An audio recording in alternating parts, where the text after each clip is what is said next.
Haryana at 9 PM news channel में आपका स्वागत है। आइए आपको कराते हैं खबरों से अपडेट।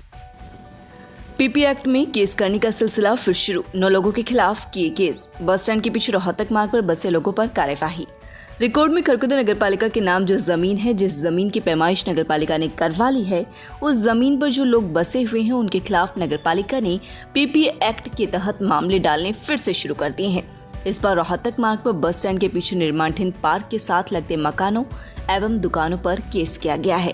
करीब 9 कब्जा धारकों के खिलाफ एसडीएम कोर्ट में केस डाला है, जिसकी सुनवाई फिलहाल एडीसी सोनीपत द्वारा की जा रही है। नगरपालिका द्वारा इससे पहले मटिंडो मार्ग पर भी 9 अवैध कब्जा धारकों पर केस किया गया था, लेकिन कोविड-19 महामारी के कारण यह कार्यवाही नगरपालिका द्वारा रोक दी गई थी। प्रशासनिक निर्देशों के मुताबिक अब फिर से अवैध कब्जा धारकों के खिलाफ केस करने की कार्यवाही शुरू कर दी गई है। इस बार जिन लोगों पर अवैध कब्जा करने का आरोप लगाते हुए नगरपालिका ने पीपी एक्ट के तहत केस डाला है, उनमें सत्यनारायण, टेकराम, धर्मवीर, मामचंद, गंगाराम, बालकृष्ण, राजू, सुरेश, वेदपाल व सुभाष के नाम शामिल हैं। इस तरह से 9 पर अवैध कब्जा संबंधी केस किया जा रहा है। खरखुदा में करीब 2800 पर होना है केस। खरखुदा नगरपालिका की करीब 200 एकड़ जमीन पर अवैध कब्जे हैं। कुछ जमीनों पर तो 100 से अधिक वर्षों से कब्जे चले आ रही हैं। ऐसी कॉलोनियों पर भी नगरपालिका पीपी एक्ट के तहत केस करेगी। पंचायत ने जो रिकॉर्ड नगरपालिका को सौंपा था, उसी के हिसाब से नगरपालिका सूची बनाकर लोगों को अवैध कब्जा धारक मानती है और उन पर केस कर रही है। करीब 2800 लोगों की पहचान हो चुकी है। करीब 1100 लोगों की फाइलें केस तैयार की जा चुकी हैं। 18 लोगों पर केस डाला जा चुका है। किला नंबर के हिसाब से मुकदमे डाले जा रहे हैं। इसके लिए नगरपालिका ने स्पेशल अधिवक्ता को पैनल पर लिया है। नगरपालिका सचिव नवीन कुमार का कहना है कि कोविड-19 के कारण अवैध कब्जा धारकों के खिलाफ पीपी एक्ट में केस करने की कार्यवाही प्रभावित थी, जो अब शुरू हो गई है। खरखुदा नगरपालिका की जमीन पर जिन लोगों ने अवैध कब्जे किए हुए हैं, उनकी सूची बनाई हुई है। उनके खिलाफ केस डालने की कार्यवाही की गई है, जिसमें बस स्टैंड के पीछे पार्क के साथ लगती जमीन पर अवैध कब्जा करने वालों के खिलाफ केस किया गया है। इसके अलावा अन्य स्थानों पर भी तेजी से कार्यवाही करते हुए अवैध कब्जा धारकों के खिलाफ पीपी एक्ट कोर्ट में मामले डाले जाएंगे। मां से ममता की राह अब है आसान। विश्व की नवीनतम तकनीक IVF व IUE द्वारा सफलतम इलाज, 60% रिजल्ट की गारंटी। निसंतान दंपतियों के लिए संतान प्राप्ति का तरीका। कंसल्ट डॉक्टर अनुपमा सेठी अरोड़ा, ट्यूलिप हॉस्पिटल सोनीपत। जो पीपी एक्ट के अंतर्गत मुकदमे दायर किए जा रहे हैं और आगे भी यह प्रोसेस चलती रहेगी। और जो भी व्यक्ति अगर अपना मकान या वो करवाता है, उसका नक्शा पास कमेटी से करवाए और उसके उपरांत ही वह अपनी मकान का निर्माण करे। ये अपने जो रोहतक रोड पे जो है उनके खिलाफ केस डाले गए हैं। 10 लोगों के खिलाफ केस डाले गए हैं। 1400 पशुओं को लगाए ब्रुसेलोसिस वैक्सीन। पशुओं से लोगों में भी फैल सकता है संक्रमण। पशुओं में पाई जाने वाली ब्रुसेलोसिस बीमारी की पहचान कर क्षेत्र में पशुओं को वैक्सीन लगाने का अभियान चलाया हुआ है। अभियान के तहत 1400 पशुओं को यह वैक्सीन लगाई जा चुकी है। तो ये एक काफ़ी खतरनाक किस्म की बीमारी है। ये हमारे जो एक वन हेल्थ प्रोग्राम चला हुआ है, भी सारा संसार एक है, जिसमें भाई आदमियों को बीमारी से बचाने का जरूरी है और पशुओं को भी। तो ये बीमारी पशुओं से पशुओं में भी फैलेगी और पशुओं से आदमियों में फैलेगी। इसको हम बोलते हैं जूनोटिक बीमारी। गुरुवार को 26 अगस्त 2021 को कन्या महाविद्यालय खरखुदा में शारीरिक गतिविधि को बढ़ावा देने के लिए प्रयास संगठन के तत्वाधान में तहसील टीम बनाम नगरपालिका खरखुदा टीम के बीच T20 क्रिकेट मैच कराया गया, जिसमें एसडीएम डॉक्टर अनमोल ने टॉस करवाया कर मैच शुरू करवाया। टॉस तहसील की टीम के कप्तान नरेंद्र गिरदावर ने जीता और उन्होंने पहले बल्लेबाजी करने का फैसला लिया। पहले बल्लेबाजी करते हुए तहसील की टीम 14.4 ओवर में 69 रनों पर ऑल आउट हो गई, जिसका पीछा करते हुए नगरपालिका की टीम ने 15.1 ओवरों में ही 7 विकेट पर 72 रन बनाकर लक्ष्य हासिल कर लिया। नगरपालिका की तहसील की टीम को 3 विकेट से हराया गया। नगरपालिका की टीम की तरफ से अनुज दहिया ने 41 गेंदों में 21 रन बनाकर मैन ऑफ द मैच की ट्रॉफी पर कब्जा किया। नगरपालिका की तरफ से ललित ने 4 ओवर में 13 रन देकर 5 विकेट झटके। मैच की समाप्ति पर प्रयास संगठन अध्यक्ष नवीन दहिया व नगरपालिका सिक्योरिटी ने ट्रॉफी देकर विजेता टीम को सम्मानित किया।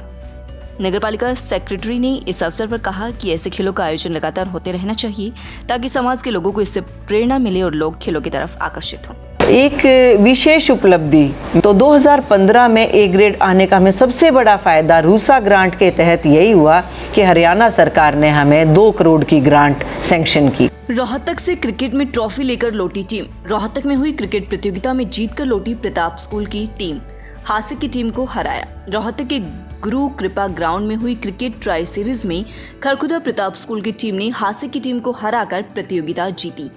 प्रताप स्पोर्ट्स स्कूल खरखुदा की टीम ने हासिक क्रिकेट क्लब को 168 रन से हराते हुए ट्रॉफी पर कब्जा किया। प्रताप स्पोर्ट्स स्कूल खरखुदा की टीम ने पहले खेलते हुए 40 ओवर में 254 रन बनाए। इसके जवाब में हासिक क्रिकेट टीम 86 रन पर ऑल आउट हो गई। प्रताप स्कूल खरखुदा की तरफ से देवांग ने 45 गेंदों में 63 रन, विष्णु ने 33 व उदय ने 30 रन बनाए। गेंदबाजी में प्रताप स्कूल की तरफ से विष्णु ने 3, अंशु व प्रिंस लाकड़ा ने 2-2 विकेट लिए। विष्णु को मैन ऑफ द मैच का इनाम मिला। मैन ऑफ द सीरीज का इनाम भी विष्णु को मिला। विद्यालय प्रांगण में पहुंचने पर क्रिकेट टीम व कोच प्रदीप मलिक का प्राचार्य धर्मप्रकाश आर्य ने स्वागत किया। सभी को जीतने पर बधाई दी तथा भविष्य में भी अच्छा प्रदर्शन करने का आशीर्वाद दिया। कक्षा 4 और 5वीं के लिए राजकीय और प्राइवेट विद्यालय 1 सितंबर 2021 से खोलने के बारे में विभागीय आदेश हुए जारी। बिदलान में रोपे 251 पौधे, डॉक्टर व वन विभाग की मुहिम। प्राथमिक स्वास्थ्य केंद्र बिदलान में पौधारोपण का आयोजन कर वन विभाग के कर्मचारियों के साथ मिलकर स्वास्थ्य कर्मियों ने 251 पौधे लगाए। डॉक्टर विकास सैनी की अगुवाई में चलाए गए इस पौधारोपण अभियान के दौरान पीएचसी प्रांगण में जामुन, आम, पीपल, बरगद, साल, अमरूद, गुड़हल सहित औषधीय पौधे लगाए गए। इस अवसर पर डॉक्टर विकास सैनी ने कहा कि पर्यावरण को संरक्षण देने के साथ ही खुद का जीवन बचाने के लिए पौधारोपण करना बहुत जरूरी है। अगर पेड़ नहीं होंगे तो धरती पर बगैर ऑक्सीजन के लोग जीवित नहीं रह सकते। उन्होंने कहा कि पीएचसी प्रांगण में आज बड़े स्तर पर पौधे लगाए गए, जिनका संरक्षण भी स्वास्थ्य कर्मियों द्वारा मिलकर किया जाएगा। इस मौके पर प्रधान देवेंद्र, मंजीत, सुरेंद्र, अनीता, पिंकी, मोहित व भगत सिंह उपस्थित रहे। किसानों के लिए स्कीम। सोनीपत डीसी ललित सिवाच ने कहा कि कृषि एवं किसान कल्याण विभाग द्वारा स्टेट प्लान स्कीम के तहत अनुसूचित जाति किसानों के लिए पहले आओ पहले पाओ के आधार पर 10 बैटरी ऑपरेटेड स्प्रे पंप 50% अनुदान राशि पर दिए जा रहे हैं। उन्होंने कहा कि इस स्कीम का लाभ प्राप्त करने के लिए अनुसूचित जाति किसानों को विभाग की वेबसाइट www.agriharyana.crm.com पर ऑनलाइन आवेदन करना होगा, जिसके लिए अंतिम तिथि 30 सितंबर निर्धारित की गई है। उपायुक्त सिवाच ने कहा कि ऑनलाइन आवेदन करते समय अनुसूचित जाति किसान को अनुसूचित जाति प्रमाण पत्र, पैन कार्ड, आधार कार्ड, बैंक के विवरण की फोटोकॉपी, रंगीन photo, battery operated spray pump के साथ लोकेशन सहित तथा मेरा फसल मेरा ब्यौरा का प्रमाण पत्र अनिवार्य रूप से अपलोड करना होगा। अगर किसी ने आपके नाम से या आपके संगठन के नाम से फर्जी फेसबुक, फर्जी ट्विटर अकाउंट, लिंक्डइन व इंस्टाग्राम अकाउंट बना लिया है तो आप उसकी शिकायत पर उसे हटवा सकते हैं व संबंधित पर कानूनी कार्यवाही भी करवा सकते हैं। फेसबुक पेज के लिए facebook.com/help 17412109303259। ट्विटर के लिए help.twitter.com safety and security report Twitter impersonation.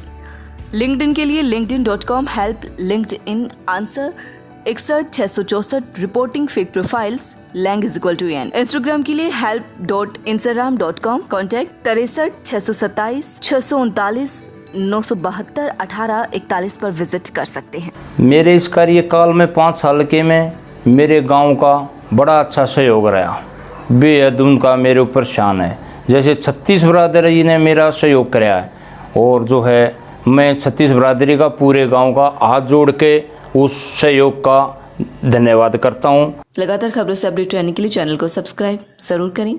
समाचार व विज्ञापन के लिए नीचे दिए गए नंबरों पर संपर्क करें। धन्यवाद।